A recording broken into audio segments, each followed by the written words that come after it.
Sir पहले तो आप बोलिए ना, तो उनसे आप पूछिए पुराना पेंशन जो लोगों का डिमांड, ये यूनिफाइड बिल क्या है पूछे हैं? कौन परसेंटेज डस्ट होगा, कितना काम करेगा, जितना काम करेगा। पुराना पेंशन कुछ और है। पुराने पेंशन पर ना सवाल है भाई, कर्मचारी। अच्छा, ये पुराने कर्मचारी से लेके सबका सवाल है। तो यूनिफाइड पेंशन तो समझिए कि इस सरकार की सबसे मतलब बकवास निर्णय है। यह कर्मचारी को मजदूर बनाने वाला निर्णय है। बिल्कुल कृपा आप करेंगे, मतलब सारे बेईमानी शैतानी को ढकने के लिए आपने हर मुद्दे में कॉरपोरेट को बेनिफिट और कॉरपोरेट सिस्टम को लाना। ये कर्मचारी के लिए कोई यूनिफाइड पेंशन नहीं है। इस पेंशन का कोई औचित्य नहीं है और ये 10% भी लाभान्वित नहीं होंगे। ये बिल्कुल हर तरह का कानून ही इनका बिल्कुल इस देश में आम आदमी के हित में नहीं होता। ये कर्मचारी विरोधी तो सब दिन से हैं। नौकरी पेशा ही अब ये खत्म कर दिए हैं। तो पुराना कर्मचारी की बात तो इन्होंने की नहीं। अग्निवीर आप उठा के देख लीजिए, तो नौकरी पेशा वाले, अच्छा बैंकिंग की बहाली होती नहीं है, रेलवे की बहाली होती नहीं है, न्यू नौकरी कोई है नहीं। तो ये जो यूनिफाइड पेंशन है तो अपने फायदा के लिए इन्होंने ले आया।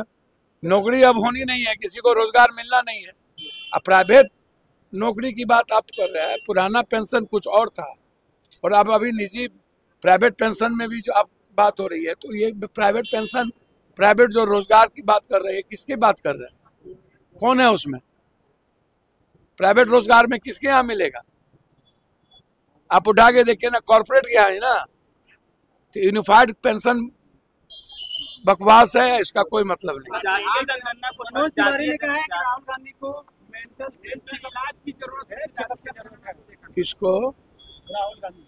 मनोज तिवारी ने कुत्ता हाथी चले बाजार, कुत्ता भूखे हजार। आकाश पर थूक फेंकिएगा तो मुंह पर ही ना पड़ेगा। अब कोई काम ही नहीं है इन लोग के पास। हिंदू मुसलमान के आधार पर और बैकवर्ड फॉरवर्ड के आधार पर ये चुनाव जीते हैं। ये लोग हर बातों में नेहरू, राहुल गांधी। तो हमको तो कभी कभी डर लगता है कि जो लोग ऐसी बात करते हैं, क्या उनके घर में राहुल गांधी के लोग ही घूमेंगे क्या? उसके अंगना में राहुल गांधी का सब कुछ दिया हुआ है क्या? राहुल गांधी जी को किसकी जरूरत है, किसकी जरूरत नहीं है? राहुल गांधी जी सक्षम है अपना इलाज कराने के लिए, ठीक है ना। इलाज उन लोगों की जरूरत है जो राहुल गांधी से डरते हैं, जो राहुल गांधी की सच्चाई का खौफ है जिसके भीतर। और हम नेक सलाह देंगे, राहुल गांधी या नेहरू परिवार को गरियाने से बेहतर है 10 साल में और तीसरे बार जनता जो आपको मौका दी है उसमें आप विशेष राज्य विशेष पैकेज के लिए लड़िए। बिहारी हैं आप, उठाइए विशेष पैकेज विशेष राज्य देने के लिए। ST SC बिल पर जो आज EBC OBC पर जो हमला है, लेटरल एग्जामिनेशन को लेके सारे OBC और EBC के बच्चों को जो मारने की तैयारी है, उसकी चर्चा करें। और एक तो पहले ही OBC को क्रीमिलियर में आपने झगड़ा लगा के मार दिया, अब ST SC में क्रीमिलियर ला करके आप ST SC को खत्म करना चाहते हैं। तो आप जो लगातार आदिवासी, दलित, EBC OBC के बच्चों और जीनियस बच्चों को की जिंदगी पर लेटरल एग्जामिनेशन को लेके खत्म करना और अध्यादेश नहीं ला रहे।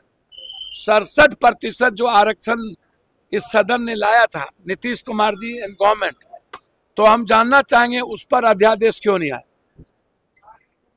और जाति जनगणना नीतीश कुमार जी भी थे, तो जाति जनगणना में जब नीतीश कुमार जी खुद ही करवाए तो इलाज की जरूरत पहले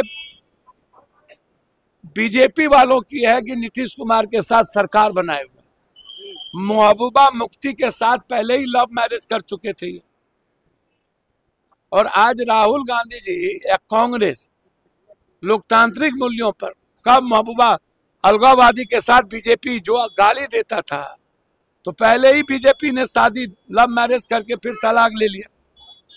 और नीतीश कुमार जी जो सबसे पहले ओबीसी, कांग्रेस के बाद, गहलोत के बाद जाति जनगणना की बात नीतीश कुमार जी ने किया, और नीतीश कुमार जी के नेतृत्व में ही ये सरकार चला रहे हैं, तो इलाज किसका होना चाहिए? बीजेपी का कि राहुल गांधी जी का? तो पहले अपना इलाज कराए ना भाई।